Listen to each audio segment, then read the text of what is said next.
מזכירות לי במתיני, את יפה בלב מדבר, נותנת לי את נשמתך.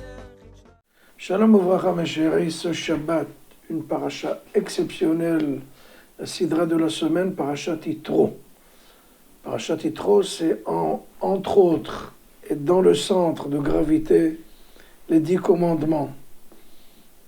Une question que posent nos sages, comment se fait-il que Yitro, c'était en fait un prêtre, c'était quelqu'un c'était la cour suprême de la théologie internationale.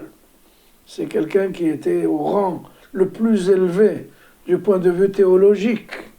Il n'était pas juif, mais seulement. Il a eu ce mérite d'avoir cette paracha, la paracha des 10 commandements sur son nom. On n'a pas vu une paracha sur le nom de Moshe, Aaron. C'est quelque chose d'exceptionnel. Comment se fait-il? Eh bien, la réponse se trouve dans la question. Dès que la paracha commence, Vaishma Yitro. Yitro a entendu. Le Talmud et Rashi le rapportent. Mashmoa Shamaouba, qu'a-t-il entendu? Il a entendu le schisme de la mer Rouge et la guerre avec Amalek. Bon, tout le monde a entendu. Pourquoi Yitro a eu le mérite d'avoir une paracha sur son nom? C'est terrible. Eh bien, tout simplement parce qu'il a entendu et il a tiré les conclusions. Il a changé son existence. Il a fait une métamorphose. Il a complètement transformé sa vie, ses coutumes, ses convictions, sa religion. Bien entendu, quelqu'un comme au niveau du pape. Est-ce que le pape, maintenant, après avoir entendu mon intervention, est-ce qu'il va changer? Il va rester exactement la même chose. Nous aussi, on a entendu beaucoup de choses. Mais est-ce que ces choses-là vont nous transformer, vont nous changer, vont avoir un impact sur notre existence? Est-ce qu'elles vont transformer notre vie? Pas tellement. Je vous raconte, quand j'étais soldat, ils nous ont apporté un très grand professeur de poumons pour nous expliquer quels sont les dangers du tabac. C'est interdit de fumer, etc. Pour garder justement la forme pour l'armée, pour la guerre. Et le mec, il nous a donné une conférence de 2 heures. Pourquoi il ne faut pas fumer, pourquoi le tabac est dangereux, etc. Il a fini la conférence.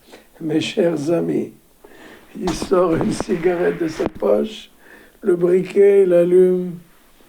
Moi, j'ai failli m'évanouir. Je dis, mais c'est quelqu'un. Si lui, qui connaît tellement de choses contre le tabac, et continue à fumer. Donc, c'est pas ceux qui entendent vont faire ce changement. Eh bien, il l'a fait.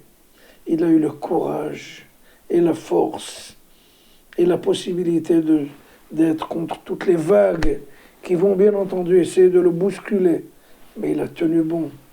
Il a changé sa vie. C'est pour nous un très grand exemple. On entend beaucoup de shiurim, beaucoup de conférences. Bon, on reste plus ou moins 1 millimètre à droite, 1 millimètre à gauche. Ça ne va pas nous, waouh, comme on dit, ça ne va pas nous faire tomber derrière. Bon, j'ai entendu beaucoup de bonnes choses. Est-ce que j'ai changé? Est-ce que ça a eu une influence sur mon existence? Pas tellement. Eh bien, il a eu ce mérite parce qu'il a eu ce courage de dire j'ai rencontré la vérité. Eh bien, j'y reste. Cette vérité va avoir bien entendu un impact sur ma vie. Eh bien, je suis prêt à payer le prix parce que la vérité a un prix. Bezrat Hashem, qu'on puisse nous aussi entendre de la sagesse divine et bien entendu tirer les bonnes conclusions, Bezrat Hashem, pour changer en bien. Shabbat Shalom.